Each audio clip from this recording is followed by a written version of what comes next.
कतार में कई बंदूकें नजर आएगी। इन सेल की जो भार है लगभग 3 से 4 किलो है और आज तक की बीजापुर जिले की सबसे बड़ी मुठभेड़ है। नक्सलियों के पास से पहली बार कुछ हथियार मिले हैं, जो एक लॉन्चर हमको नजर आ रहा है जिसे सुरखा कहते हैं नक्सली।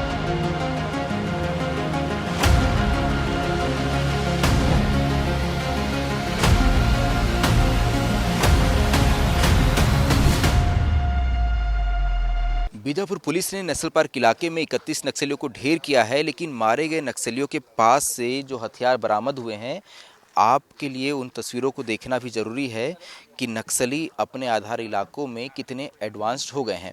देखिए, आपको यहाँ कतार में कई बंदूकें नज़र आएगी। इसमें AK-47, इंसास, SLR जैसी बंदूकें हैं जो नक्सलियों ने जवानों से ही लूटी थी। नक्सलियों को मारने के बाद जब जवान इलाके की सर्चिंग कर रहे थे, उस दौरान जवानों ने बरामद किया, लेकिन जवान उस वक्त चौंक गए जब जवानों को ये एक बहुत बड़ा लॉन्चर जैसा हथियार नज़र आया।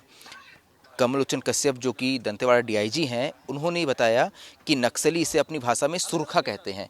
सुरखा यानी कि वो हथियार जिससे नक्सली, एक बार समझो वो सामने सेल दिखाना, ये बड़े आपको रॉकेट नुमा सेल नज़र आएंगे।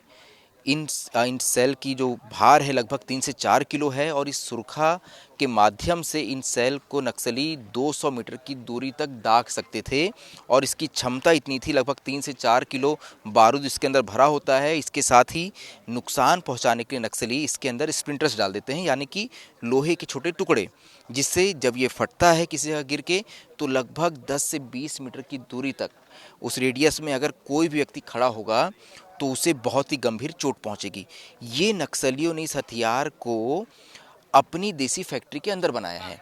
आपने फिल्मों में ज़रूर इस तरह के हथियार देखे होंगे, जैसे जितनी भी सेना या इस तरह की युद्ध से संबंधित फिल्म होती है, उसमें आपने देखा होगा कि जवान इस तरह के हथियार का उपयोग करते हैं। पहली नज़र में ये बिल्कुल वैसा ही नज़र आता है कि ये किसी आर्मी का वेपन होगा, लेकिन नहीं, ये नक्सलियों ने खुद ही जंगलों के अंदर बैठकर अपनी देसी फैक्ट्री में इसे तैयार किया है। इससे पहले अगर थोड़ा आगे संजू बढ़ेंगे आप, तो देखिए आगे आपको नज़र आएगा कुछ BGL लॉन्चर हैं। वो BGL लॉन्चर और BGL सेल जो है, ये नक्सलियों ने अपने देसी फैक्ट्री में बनाए थे और लगातार फोर्स को ये BGL लॉन्चर और सेल मिलते आए हैं। लेकिन ये पहली बार है जब नक्सलियों के पास से फोर्स को ये बड़ा लॉन्चर मिला है, जिसे बैरल लॉन्चर भी कह सकते हैं या पाइप लॉन्चर भी कह सकते हैं, लेकिन नक्सली इसे अपनी लिटरेचर में इसका सुरखा के तौर पे इसका जिक्र करते हैं। हमें DIG कमल लोचन कश्यप साहब ने बताया कि धर्मावरम कैंप में पिछले साल जब नक्सलियों ने हमला किया था, तो वहाँ इसी हथियार का उन्होंने उपयोग किया था। नक्सलियों ने अपनी देसी फैक्ट्री में बैठकर इस हथियार को बनाया है, यानी कि अभी भी नक्सली संगठन के पास इस तरह के कई खतरनाक हथियार हो सकते हैं। पिछले बार जब पुजारी कांकेर के इलाके में फोर्स ने 12 नक्सलियों को ढेर किया था, उस वक्त भी फोर्स चौंक गई थी, क्योंकि नक्सलियों के पास से एक ऐसा ही रॉकेट लॉन्चर मिला था, लेकिन वो इससे छोटे आकार का था। इस बार नक्सलियों के पास से ये बहुत बड़े आकार का रॉकेट लॉन्चर मिला है। और क्या कुछ मिला है ये मैं दिखा देता हूँ। एक सिरे से शुरू करते हैं संजू, यहाँ ना देखिए, ये नक्सलियों के पास से उनके जैकेट और इसके अलावा जो एक पॉकेट नक्सली उपयोग करते हैं वो मिला है, जिसमें नक्सली अपने हथियार और सामान लेके चलते हैं। उसके बगल में अगर आप जाएंगे तो आपको एक प्रिंटर नज़र आएगा। ये प्रिंटर भी नक्सलियों के कैंप से ही बरामद किया गया है, जिसका उपयोग नक्सली अपनी विज्ञप्ति वगैरह जारी करने के लिए करते हैं। इसके आगे आपको दवाइयों का एक ढेर नज़र आएगा। ये दवाइयाँ, क्योंकि नक्सलियों के इलाज जो है वो बहुत बड़ी चुनौती होती है, ऐसे में नक्सलियों की खुद की एक मेडिकल टीम होती है जो नक्सलियों का इलाज करने का काम करती है। उसके आगे अगर आप जाएंगे तो नक्सलियों का सबसे खतरनाक हथियार टिफ़िन बम आपको नज़र आएगा। नक्सली लगातार इस तरह की IDs का उपयोग इस इलाके में करते आए हैं। उसके आगे जो हथियार मिले हैं AK-47 इंसास जैसे, उनकी मैगजीन्स और गोलियां रखी हुई है। उसके आगे मैंने जो बताया आपको वही सुरखा के लॉन्चर हैं, और उसके आगे आपको बड़ी संख्या में BGL सेल नज़र आएंगे। BGL सेल मतलब बैरल ग्रेनेड लॉन्चर सेल्स। इसके अलावा ऊपर अगर आप आएंगे तो देखिए आपको एक लाइन से आपको वहाँ BGL लॉन्चर नज़र आएंगे। ये BGL लॉन्चर जो है ये नक्सलियों ने खुद ही अपनी देसी फैक्ट्री में तैयार किए हैं। संजू थोड़ा ऊपर दिखाना, वो जो बंदूक नुमा दिख रहे हैं वो BGL लॉन्चर हैं। थोड़ा जूम आउट करो तो ये तस्वीरें जो हैं और समझ पाएंगे दर्शक। और आगे बढ़ते अगर आप जाएंगे तो आपको इंसास, AK-47 और SLR जैसी बड़ी बंदूकें नज़र आएगी। इसके आगे भरमार और 12 बोर जैसी बंदूकें भी यहाँ रखी हुई है। इसके बगल में आप देखिए, आपको बड़ी संख्या में नक्सली साहित्य भी नजर आएगा, क्योंकि ऐसा माना जा रहा है कि जहां ये मुठभेड़ हुई है वहां नक्सलियों की पश्चिम बस्तर डिवीजनल कमेटी सक्रिय है, साथ ही नेशनल पार्क एरिया कमेटी सक्रिय है। लेकिन यहां पर तेलंगाना स्टेट कमेटी के भी कुछ नक्सली जो हैं वो मौजूद थे। तो ये एक लिटरेचर है जो नक्सलियों के पास से मिला है। देखिए, इसको मैं पढ़ने की कोशिश करता हूँ क्योंकि दूरी काफ़ी ज़्यादा है। ये है पश्चिम बस्तर डिवीजनल कॉमरेड नागेश की स्मृति में। नागेश जो नक्सली कमांडर था, बड़ा नक्सली कमांडर, उसकी स्मृति में नक्सलियों ने ये पर्चा बनाया था। ये आपको यहाँ नज़र आएगा। इसके अलावा लिटरेचर जो है ये नक्सलियों द्वारा अपने कैंप पे बैठकर इसका उपयोग किया जाता था। अब जब इस लिटरेचर का पुलिस अवलोकन करेगी तो उसे नक्सल संगठन से जुड़ी कई महत्वपूर्ण जानकारियाँ मिलेगी। अब ये तस्वीर देखिए, ये जो नक्सली 31 नक्सलियों को फोर्स ने ढेर किया है उसकी ये तस्वीरें आपको यहाँ नज़र आएगी। 3100 यहाँ पे आपको रखे हुए मौजूद नज़र आएंगे। और ये अगर थुलथुली मुठभेड़ की बात की जाए तो वहाँ पे भी 31 नक्सलियों के 100 जो है जवानों ने बरामद किए थे। तो ये भी एक सबसे बड़ी मुठभेड़ जो है बस्तर इलाके में हुई, ये साबित हो चुकी है। तो एक बहुत बड़ी सफलता फोर्स को मिली है नेशनल पार्क इलाके में, जहाँ जवानों ने 9 तारीख से ही एक ऑपरेशन लॉन्च किया था और इस ऑपरेशन के दौरान फोर्स को एक बहुत बड़ी सफलता मिली। अभी रात में भी जवान जो हैं वो जंगलों के अंदर हैं, इलाके में लगातार सर्च ऑपरेशन जारी है। जवानों की सहायता के लिए बैकअप पार्टी भी इस इलाके में रवाना की गई है। और अगर आप देखें तो देखिए संजू, ये तस्वीर भी दिखा दो कि यहाँ बड़ी संख्या में आपको पुलिस के आला अधिकारी नज़र आएंगे। वो अधिकारी जो इस पूरे ऑपरेशन को लीड कर रहे थे और जवानों को लगातार निर्देश दे रहे थे, क्योंकि ये जवान जो हैं ये डीआरजी, एसटीएफ और बस्तर फाइटर के जवान थे जो बीजापुर ज़िले से ही निकले थे। लगभग 650 जवानों ने इस पूरे ऑपरेशन को अंजाम दिया और इस बड़ी सफलता को हासिल किया है। हाँ, निश्चित तौर से अभी तक के जितने छत्तीसगढ़ में नक्सलियों के खिलाफ जो ऑपरेशन चला है उसमें एक बड़ी सफलता में से एक जो है ये सफलता है। हम लोग को टोटल जो है इस ऑपरेशन में 31 नक्सली मारे गए हैं। अब उसमें पहचान की कार्रवाई अभी चल रहा है, क्योंकि अभी अंधेरा हो गया है तो पूरा जो अभी, हाँ, ये नक्सलियों के द्वारा जो है उनके टेक्निकल जो टीम है उनके द्वारा बनाया गया जो है। बेसिकली इसको नक्सली जो है अपने लिटरेचर में सुरखा नाम दिया इसका नाम जो है। और इसमें जैसे वो सामने रखा हुआ है उसके जो सेल है उस सेल के माध्यम से फिर उसके राउंड भी वो रखे हुए हैं वो सामने, अगर आप लोगों ने देखा होगा तो इन्होंने अपने टेक्निकल की टीम के द्वारा जो है निर्मित किया है ये जो है। और इससे वास्तव में जो है कि उस हथियार को देखने से और उसके सेल देखने से ऐसा लग रहा है कि अगर विस्फोट हो जाता है तो बहुत बड़ा नुकसान होने की जो है ना इसमें ज़्यादा नहीं, अभी तक जो है पहचान नहीं हुआ है, इसलिए जो है हम लोग कह नहीं सकते कौन बड़ा है कौन छोटा है। बस इतना ही है कि अभी तक 31 नक्सली मरे हैं। जब पहचान की कार्रवाई होगा उसके बाद ही हम बता पाएंगे कि भाई, हाँ, नहीं, इस बार तो जो है सब कुछ मिला नहीं। पूरा प्रयास किए जो है उस क्षेत्र में जो है इनकाउंटर होने के बाद लगभग जो उस क्षेत्र में 5-6 घंटा लगातार जो सर्चिंग किए, लेकिन इस तरह कोई फैक्ट्री वगैरह निर्मित उनका जो फैक्ट्री है नहीं मिला है। तो फोर्स के लिए आना जाना तो कोई दिक्कत वाली बात नहीं थी। हाँ, एक थोड़ा सा चुनौती था जरूर जो है, समझ में आ रहा है। लेकिन पहले भी उस क्षेत्र में ऑपरेशन होते रहे। अभी कुछ ही दिन पहले जो है बीजापुर के डीआरजी ने जाकर वहाँ पर एक बहुत बढ़िया ऑपरेशन किया था जिसमें 5 नक्सली मारे गए थे और ऑटोमेटिक हथियार बरामद हुए थे जो है।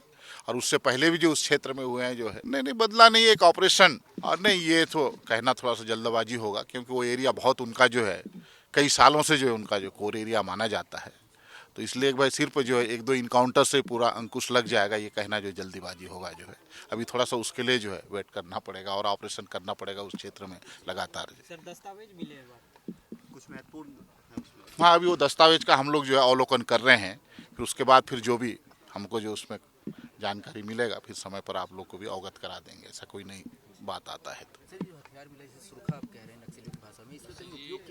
हाँ, बहुत सारी जगह को है। जैसे पिछले वर्ष जो है धर्मावरम में जो कैंप में अटैक हुआ था, इसमें बिल्कुल यही सेल हमको जो मिले हैं। तो निश्चित तौर से इसी हथियार का ही उन्होंने इस्तेमाल किया होगा, ऐसा हमारा जो अंदाज है।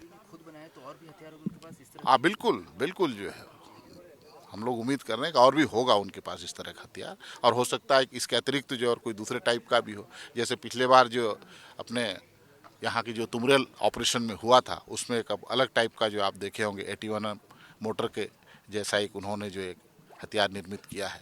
एक बहुत अच्छा इनपुट मिला था हमको जो है अपने पड़ोसी राज्य से, और उसी आधार पर जो है एसटीएफ और डीआरजी बीजापुर का जो है बल को तैयार करके जो एक बहुत बड़ा ऑपरेशन लॉन्च किया गया था, जो पिछले एक सप्ताह से जो ये तैयारी चल रही थी, जिसका जो है परिणाम आज हमको जो जंगल में देखने को मिला है। और वो एरिया बेसिकली जो नेशनल पार्क एरिया जो दंडकारी स्पेशल जोनल कमेटी का जो है पश्चिम बस्तर डिविजनल कमेटी है, उसका नेशनल पार्क एरिया कमेटी बना हुआ है उस क्षेत्र के लिए जो है।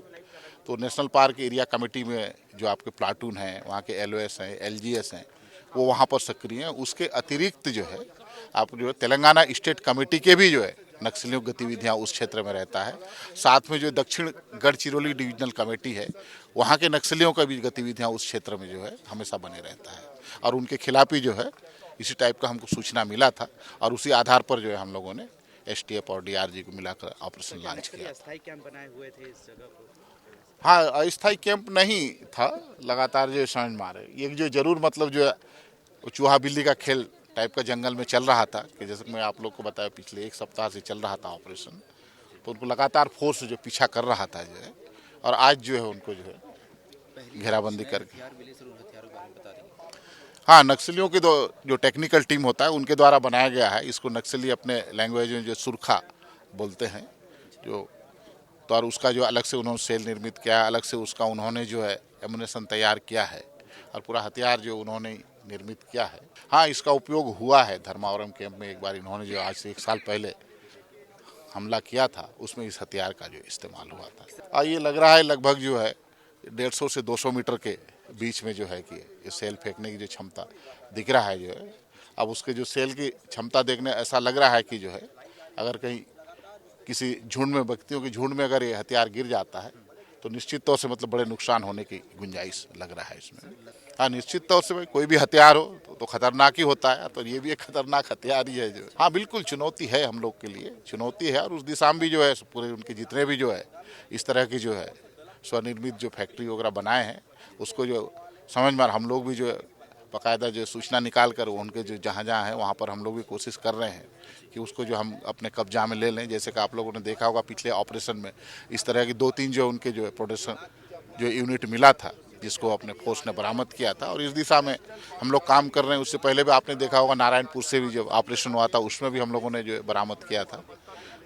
तो नक्सलियों की जितनी भी गतिविधियाँ सभी पर ध्यान है हम लोगों का। हाँ, बिल्कुल बिल्कुल आप सही कह रहे हैं। जैसे कि आज ही आप के माध्यम से पता चला, जो आपके मीडिया के माध्यम से पहली बार जो है जैसे मतलब यहाँ पर नक्सल ऑपरेशन में तेजी आया है, तो नेशनल पार्क क्षेत्र से बहुत सारे लोगों ने जो है चुनाव में जो पंच सरपंच के लिए जो है नामांकन भरा है, उन्हें जो है निश्चित तौर से मैं बता रहा हूँ कि भाई इस तरह की चीज़ों को जो जब लोगों में जो है समझे प्रजातंत्र के प्रति जो है इतना विश्वास जाग रहा है और वो खुल के जो सामने आने की कोशिश कर रहे हैं, निश्चित तौर से उसमें बाधा पैदा करने की। देखिए, ये नेशनल पार्क का इलाका होता है जो कि वेस्ट बस्तर डिवीज़न का ही इलाका माना जाता है, जिसमें नेशनल पार्क एरिया कमेटी के अलावा मदेड़ एरिया कमेटी भी काम करती है और साथ में जो बॉर्डर की एरिया कमेटी है वो भी काम करती है और टीएससी के भी कुछ लोग काम करते हैं। तो ये ऑपरेशन थोड़ा सा चैलेंजिंग तो था ही, साथ में क्या है कि ये एक ऐसा एरिया है जो काफ़ी बड़ा है, 2000 स्क्वायर किलोमीटर में फैला हुआ है, सिक्योरिटी वैक्यूम एरिया है, तो यहाँ ऑपरेशन कर पाना थोड़ा सा मुश्किल होता है। सर, जब फोर्स वहां पहुंची तो नक्सलियों ने जवाबी फायरिंग की थी। जो हमारे जवान शहीद हुए हैं सर, वो कैसे शहीद हुए, अगर आप ये बता पाएं। देखिए, एक्सचेंज ऑफ फायर स्टार्ट हुआ और उसी दौरान रिटालिएट कर रहे थे, तो बहादुरी से लड़ रहे थे, इसी दौरान नक्सलियों की गोली से हमारे जवान शहीद हुए। सर, नक्सलियों के पास से पहली बार कुछ हथियार मिले हैं, जो एक लॉन्चर हमको नज़र आ रहा है जिसे सुरखा कहते हैं नक्सली, इसके बारे में कुछ बताएंगे, कितना खतरनाक है, कैसे नक्सलियों ने तैयार किया है। देखिए, ये तो उनके द्वारा ही निर्मित है, जो उनकी जो टेक्निकल टीम होती है, टीडी टीम जिसे बोलते हैं, उनके द्वारा ही तैयार किया गया है और ये एक एरिया वेपन है जिसमें ये बड़े सेल्स जो डालते हैं और उसके बाद में उसमें इसको लॉन्च करते हैं और ये एरिया वेपन है, तो फटने के बाद में काफ़ी इफेक्टिव होता है, ये बम के रूप में इफेक्टिव होता है। सर, हम बीजापुर की बात करें तो पहले बीजे लॉन्चर मिलते थे। पिछले बार पुजारी कांकेर के आसपास जो मुठभेड़ हुई उसमें एक आरपीजी जैसा लॉन्चर मिला, इस बार ये सुरखा मिला है। लगातार अपग्रेड हो रहे हैं नक्सली, लगातार अपनी देसी फैक्ट्री में और खतरनाक हथियार बना रहे हैं। देखिए, इनकी जो टेक्निकल टीम है वो अलग अलग हथियार बनाती है, जो भी इनको संसाधन उपलब्ध होते हैं उसको लेकर ये लोग हथियार निर्मित करते हैं। ये भी एक प्रकार का सुरखा है, जो तुमरेल में मिला था वो दूसरे प्रकार का सुरखा था, क्योंकि एक स्पेसिफिकेशन नहीं होता है इनका, इस वजह से अलग अलग जो इनके कह सकते हैं कि कैपेसिटी वाले ये हथियार बनाते हैं। सर इनकी देसी फैक्ट्री कैसे काम करती है, अगर आप ये समझा पाएँ? देखिए, पिछली बार भी जो तुमरेल ऑप्स में आपने देखा होगा कि कुछ हमें लेथ मशीन बरामद हुए थे, लेथ मशीनों को डिस्ट्रॉय किया था। तो इसी प्रकार इनका लेथ मशीन और जो अन्य जो उपकरण होते हैं उनके माध्यम से ये जो देसी हथियारों बनाने का प्रयास करते हैं और बना रहे हैं। तो ये बीजापुर एसपी हैं, क्योंकि एक बहुत बड़ी सफलता इन्हें मिली है। बीजापुर के जवानों ने 31 नक्सलियों को ढेर किया है। ये नक्सली जो हैं ये इस इलाके में, क्योंकि देखिए भारत पंचायत के चुनाव होने वाले हैं और पंचायती चुनाव से पहले नक्सलियों ने लगातार, हमने देखा है कि दंतेवाड़ा बीजापुर में आम लोगों की हत्याएं की है। ऐसे में ये कहना भी मुनासिब होगा कि नक्सली किसी बड़ी घटना को अंजाम देने की कोशिश कर रहे थे, लेकिन उससे पहले ही जवानों ने नक्सलियों के मंसूबे में पानी फेर दिया। जवानों ने इस बड़े ऑपरेशन में 31 नक्सलियों को ढेर कर दिया है। तो कहीं ना कहीं बीजापुर पुलिस के खाते में एक और बहुत बड़ी सफलता जुड़ गई है, जिसमें फोर्स ने 31 नक्सलियों को ढेर किया है। इन नक्सलियों की पहचान करने की कोशिश की जा रही है। जब इन नक्सलियों की पहचान होगी तो हो सकता है कुछ और खुलासे हों, क्योंकि ऐसा माना जा रहा है कि कई बड़े कैडर के नक्सली जो है वो इस मुठभेड़ में मारे गए हैं, क्योंकि आमतौर पे AK-47 और इंसास SLR जैसी बड़ी बंदूकें जो हैं वो बड़े कैडर के नक्सली ही अपने साथ रखते हैं। कुछ नक्सलियों के नाम सामने आए हैं, जिसमें हुंगा और बुचन्ना जैसे नक्सलियों के नाम शामिल हैं जो इस मुठभेड़ में मारे गए हैं। हालांकि अभी भी पुलिस जो मारे गए नक्सली हैं उनकी शिनाख्तगी की कोशिश कर रही है। जब एक बार इनकी शिनाख्तगी हो जाएगी तो इस मुठभेड़ में यकीनन कुछ और पॉइंट्स जुड़ जाएंगे, क्योंकि ये अभी आज तक की बीजापुर जिले की सबसे बड़ी मुठभेड़ है, सबसे बड़ा इनकाउंटर है, सबसे बड़ी सफलता है। अभी भी जवान जंगलों के अंदर हैं, इलाके में लगातार सर्च ऑपरेशन चल रहा है। तो हो सकता है कि कल सुबह तक इस मुठभेड़ से जुड़े कुछ और अपडेट्स सामने आ जाएं। वो सारी अपडेट्स भी आपको बताते रहेंगे। आप देख रहे हैं विस्तार न्यूज़, मैं हूं संजय ठाकुर, कैमरे के पीछे है मेरे साथी संजू राव।